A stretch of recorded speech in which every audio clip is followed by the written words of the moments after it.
बिस्मिल्लाहिर्रहमानिर्रहीम। अस्सलाम वालेकुम जी। मैं नजमुल हसन बाजवा हूं। आज 14 मार्च है और जुमेरात का दिन है। पिशावर हाई कोर्ट के ऊपर पूरी कौम की नजरें लगी हुई थी क्योंकि मखसूस नशिस्तों का फैसला होना था। पाकिस्तान तहरीक इंसाफ को मेजॉरिटी लेने के बावजूद क्या वो मखसूस नशिस्तें मिलती हैं या नहीं मिलती हैं, इस बारे में सुन्नी इत्तेहाद कौंसिल यानी कि पाकिस्तान तहरीक इंसाफ ये दरखास्त लेकर पिशावर हाई कोर्ट में गई थी। वहां पर लार्जर बेंच बना था और फैसला महफूज कर लिया गया था। अब से कुछ देर पहले वो फैसला सुना दिया गया है और पाकिस्तान तहरीक इंसाफ की दरखास्त यानी कि सुन्नी इत्तेहाद काउंसिल की दरखास्त मुस्तरद की गई है। ये बड़ा ही सरप्राइजिंग फैसला है, लेकिन ये जितना सरप्राइजिंग पूरी कौम के लिए है, ये उतना ही मुश्किल फैसला काजी फायज ईसा साहब के लिए है। काजी फायज ईसा साहब अब क्या करेंगे? काजी फायज ईसा साहब के लिए कौन सी नई मुश्किल खड़ी हो गई है?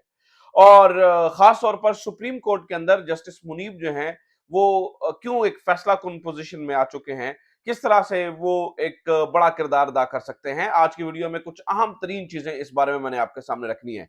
अच्छा, सबसे पहले तो आप नाज़रीन किराम ये सुन लीजिए कि मैं वैसे हैरान हूं। मुझे ये लगता है ये जो फैसला आज आया है ये जन्नाटेदार थप्पड़ है उनके मुंह के ऊपर, जो मसलक की वजह से मजलिस वहदतुल मुस्लिमीन से शदीद खफा थे, नाराज थे, नालाज थे।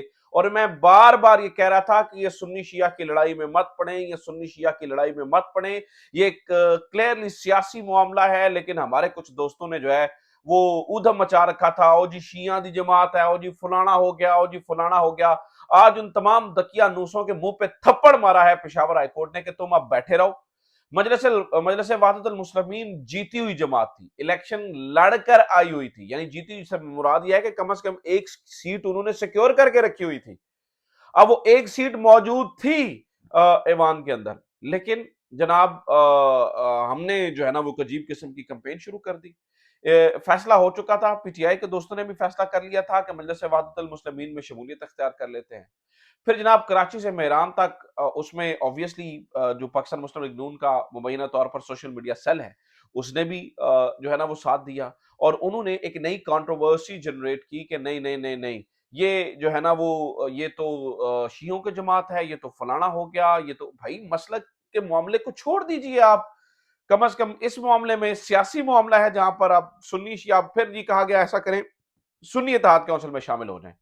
अब सुन्नी इत्तेहाद काउंसिल के साथ मसला ये था, प्रॉब्लम जो पहले दिन से हम हाईलाइट कर रहे थे वो ये थी कि सुन्नी इत्तेहाद काउंसिल जो है वो इलेक्शन नहीं लड़ी हुई थी, यानी कि इनके पास एक सीट भी नहीं थी।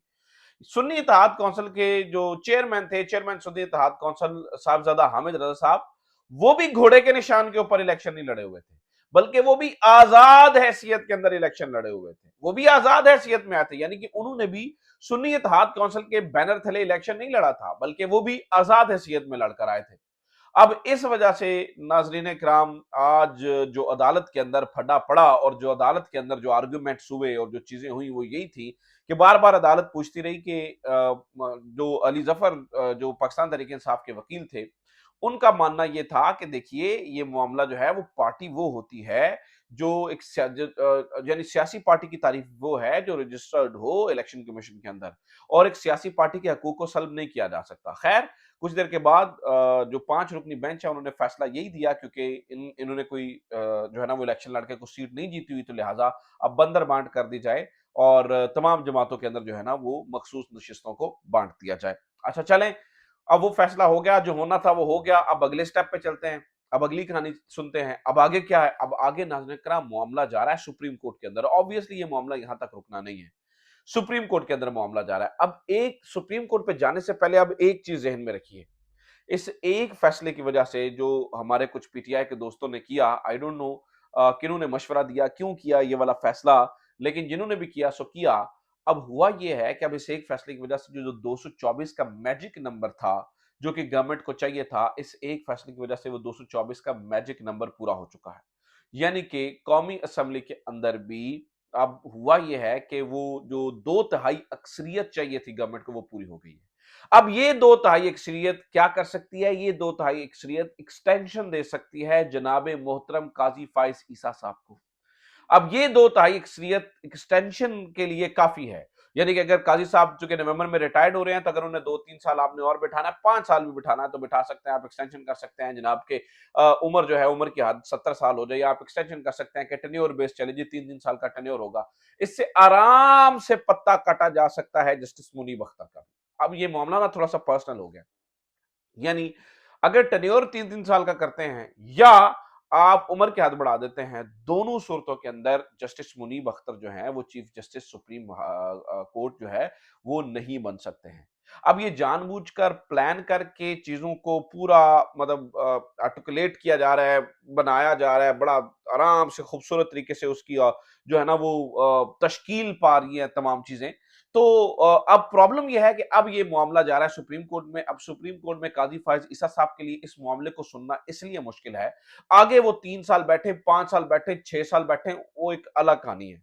लेकिन काजी साहब के लिए ये चीजें इसलिए अब मुश्किल हो जाएंगी क्योंकि काजी फायज ईसा साहब पहले ही जो है ना वो रिजर्व जो निशान छीन चुके हैं। वैसे जब काजी फायज ईसा साहब के सामने केस जाएगा, 1 मिनट के लिए सोच के देखिए क्या मंजर होगा कि काजी साहब वो केस सुन रहे होंगे कि जिसके यानी काजी साहब को बताएंगे कि जनाब ये इंडिपेंडेंट्स थे, तो पूछेंगे नहीं क्यों इंडिपेंडेंट्स थे, तो बताया नहीं जाएगा कि जनाब तुसी बल्ला छीनिया सी, आपने बल्ला छीना था, आपने हमें इंडिपेंडेंट किया, आपने हमारे हाथ पांव बांधे और आप हाथ पांव बांध कर अब आप ये फैसला कर रहे हैं।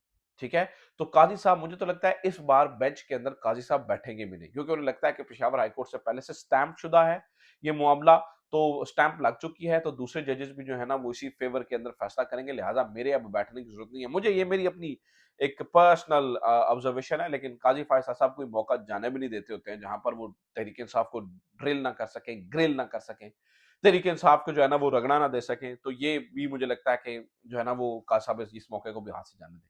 अब जो एक रुकावट है इस मामले में वो जस्टिस मुनीब अख्तर हैं, चूंकि आज नोटिफिकेशन हुआ है कि जस्टिस मुनीब अख्तर जो है वो प्रैक्टिस एंड प्रोसीजर बिल के तहत जो कमेटी बनी हुई है उस कमेटी के रुकन बन गए हैं। उस कमेटी के अंदर 3 बंदे हैं, जस्टिस काजी फायज ईसा, जस्टिस मुनीब अख्तर और जस्टिस मंसूर अली शाह। अब इन तीन में से दो, एक यानी कि जिस साइड पे मेजोरिटी होती है वो फैसला होना होता है। अब इन कमेटी ने फैसला करना होता है कौन सा बेंच बनेगा, किस फैसले को कौन सा फैसला कब लगेगा। अब अगर पीटीआई ये फैसला लेकर आती है सुप्रीम कोर्ट के अंदर, तो सुप्रीम कोर्ट के अंदर नाज़रीन कराम ये मामला जो है वो अब कौन सा बेंच सुनता है, ये भी जो है ना वो जस्टिस मुनीब और जस्टिस मंसूर अली शाह मिलकर फैसला करेंगे, क्योंकि जिस तरफ दोनों हुए उसी तरफ फैसला हो जाएगा। काश साहब ऑब्वियसली किसी एक और तरफ ही होंगे। लेकिन प्रॉब्लम यह है कि ये मामला जस्टिस मुनीब के लिए भी सीरियस है ना, क्योंकि अगर ये 2/3 से अक्सरियत से वो जनाब अमेंडमेंट कर देते हैं और जस्टिस काजी फायजा साहब के लिए वही टेन्योर वाला मामला, ये उम्र वाला मामला कर देते हैं, तो पता कटेगा ना, पता तो फिर इनका भी कटेगा सबका। तो मुझे लगता है कि ये जस्टिस मुनीब का पता नहीं कटेगा, ये पता कटेगा पाकिस्तान की किस्मत का। ठीक है, कि हमने किसी लायक जज को सुप्रीम कोर्ट का, पहले जस्टिस एजाज उल हसन के साथ हमने क्या किया, अब जस्टिस मुनीब के साथ हम क्या कर रहे हैं कि हमने लगता है कि एक 30 ईयर्स का प्लान बनाया है, उस 30 ईयर्स के प्लान के मुताबिक चलना है कि कोई लायक जज या कोई ऐसा जज जिसके दिल में थोड़ी सी भी कानून को लेकर, यानी कि इमरान खान को लेकर या इस तरह की हमदर्दी हो सके, उसको ना सुप्रीम कोर्ट का हिस्सा बनने दिया जाएगा। ठीक है, और ना ही उन्हें जो है ना वो आम तरीन बेंचेस में बिठाया जाएगा। अब आप देख लें ना इस्लामाबाद हाई कोर्ट में किसी भी इंपॉर्टेंट केस के अंदर जस्टिस मोहसिन अख्तर कियानी को जो है ना वो नहीं बिठाया जाता। अब आप देखिए कि यही वो लोग थे जो तनकीद करते थे सुप्रीम कोर्ट में जस्टिस काजी फायज साहब को इंपॉर्टेंट केसेस में नहीं बिठाते, इंपॉर्टेंट केसेस में नहीं बिठाते। अब उनके मुंह सिले हुए हैं, होंठ बंद हैं, मतलब जबान दांतों के अंदर कैद है जस्टिस मोहसिन अख्तर कियानी वाले मामले के ऊपर, उस पर नहीं बोलते हैं। तो अब ये एक फड्डा पड़ने वाला और बड़ा फड्डा पड़ने वाला है। दूसरा जनाब, कनाडा कौन खामोशी से जा रहा है, ये जरा खबर सुन लीजिए। पता ये चला है, खबरें ये मौसूल हो रही हैं कि जनाब जो इस वक्त चीफ इलेक्शन कमिश्नर हैं सिकंदर सुल्तान राजा साहब, उनको फैसिलिटेट किया जा रहा है, उनको इनाम दिया जा रहा है जो पीटीआई इलेक्शन उन्होंने मुबैना तौर पर जिस तरह से रिग किया, रिग तो उन्होंने खैर वाज़ेह तौर पे किया, इसके जवाब में जनाब जो चीफ इलेक्शन कमिश्नर हैं उन्हें कनाडा का सफीर बनाया जा रहा है बहुत जल्द। वैसे तो अभी वो निजी दौरे के ऊपर अमेरिका रवाना हुए हैं, लेकिन उन्हें कनाडा का सफीर बनाया जा रहा है, ये खबरें जो है वो चल रही हैं। ठीक है, दूसरी तरफ और ये देखें ना, ये अब ये वाज़ेह तौर पर नाज़रीन किराम, वाज़ेह तौर पर आप यूँ समझिए ना कि ये तो एक क्लैश ऑफ इंटरेस्ट है। आप यानी कि मैंडेट छीनते हैं तो आपको नौकरियाँ मिल जाती हैं, आप निगरान वज़ीर आला होकर निगरान आप वज़ीर दाखिला बन जाते हैं परमानेंट गवर्नमेंट में, आप निगरान वज़ीर दाखिला होकर आप आप एक सूबे के जो है ना वो वज़ीर आला परमानेंट बन जाते हैं। अभी चेयरमैन सेनेट की बारी आनी है, तो ये पूरे का पूरा निगरान सेटअप फैसिलिटेट किया गया है क्योंकि उन्होंने नौकरियाँ की हैं। जो उनसे कहा गया उन्होंने किया और अब वो जो है ना उनको बड़े भाई जो है ना वो फैसिलिटेट कर रहे हैं। तो ये अब तक की सारी कहानी है। अच्छा जनाब एक और कहानी सुने वो ये है कि आज एक और बड़ा इंकशाफ हुआ है जी। हुसैन नवाज साहब ने आज मीडिया के सामने कहा है जी मेरे पास तो सिर्फ पाकिस्तानी नेशनैलिटी है। ये वही हुसैन नवाज हैं जिनके लिए इनकी बहन मोहतरमा मरियम नवाज साहिबा ये बार-बार कह चुकी हैं कि मेरे भाइयों के ऊपर तो पाकिस्तानी कानून लागू ही नहीं होता क्योंकि वो ब्रिटिश सिटीज़न है। ठीक है? यही हुसैन नवाज और हसन नवाज बज़ाते खुद कह चुके हैं, अखबारों में छपा हुआ है कि ये ब्रिटिश सिटीज़न है।